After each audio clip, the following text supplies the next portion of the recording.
So kay adlawan man sumayong gabi mga nakama, nagkuyog na pud ming duhang agaw-ali ug ay mo katingala nga nung wala si Jeffrey. Mao to nagpadulong nami kung asa ta karon ug di lang kay nato dugayon atong biyahe mga nakama. Ug taysa ni hunong sa agaw-ali kay sa iyang kabayo siya nagpagasolina. Ibasig magtuklod niya ta aning kalakiha. Fish te. Ug naabot na kita sa atong destination. Background check sa tadering dapita mga nakama. Kay grabe kanindot ug ambience ining lugar. Ambience unsa man kuno na tugong sakyan basta na emergency mo ana. Fish te. Ug ay mo katingala nga nung wala si Jeffrey kay nagsakayan ug naguna na siya diri. Ug sa atong pag-abot iyahan nang giandam ang pukot nga gubot.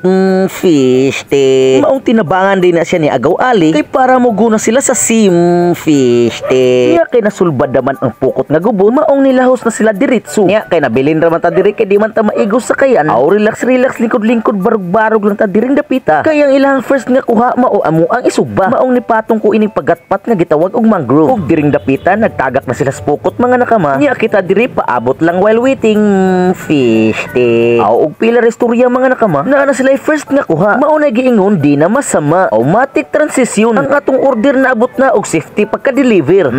Fish te. Aw kina naman tay sugbaon nga isda diri mga nakama. Og sa pagtagak og pukot ni balik na silang duha. Naa na sa tay putot og butay diring dapita. Automatic maghaling na ta para nati baga. Bagag na fish te. Pila ra gyud paghaling. Buiskat wetas panahon natin. Fish te. Og diara tong sugbaon nga isda fresh from the sea. Well nagpaabot as atong mga kauban ni siga na sa ding putot nga atong gihalingan. Magpaabot lang ta nga mo baga ni bagag na fish te. Kay medyo taod-taod pa man ni mo baga mga nakama. Ato asang gikalingawan og limpyo ang isda. Kay para sa di ni pait-pait pero di man ni hugaw og kinaon mga nakama. Kay ang kinaon ining isda lumot og tae sa di nato kailam. Fish te. Pila ra gyud paglimpyo kay Boy Scout beta sa una. Automatic ang isda gipahigda na sa putot nga gipabaga. Balihon dayog tagsa-tagsa para sa atong pagsugba dili ta mabalaka.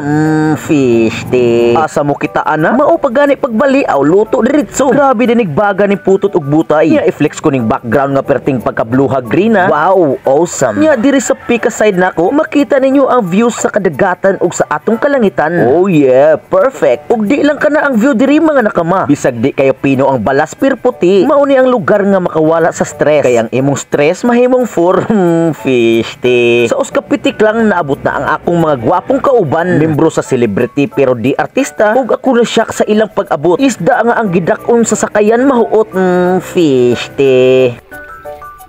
Nakapanaghuig ahat si agaw-ali o gipon ang paginagsugba ni Jeffrey. Isda ang katingalahan. Isda yung fish te. Naanatay water nga tubig. Sinugba og ang bahaw nga hapit na mapanos. Fish te. Kay naluto naman ang second batch sa sinugba.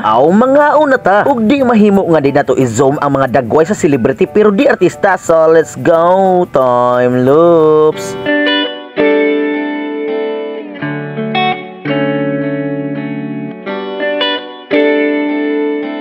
So that's our video for today mga nakama. So kita na po ta sunod og asa ta. So let's go. Ping.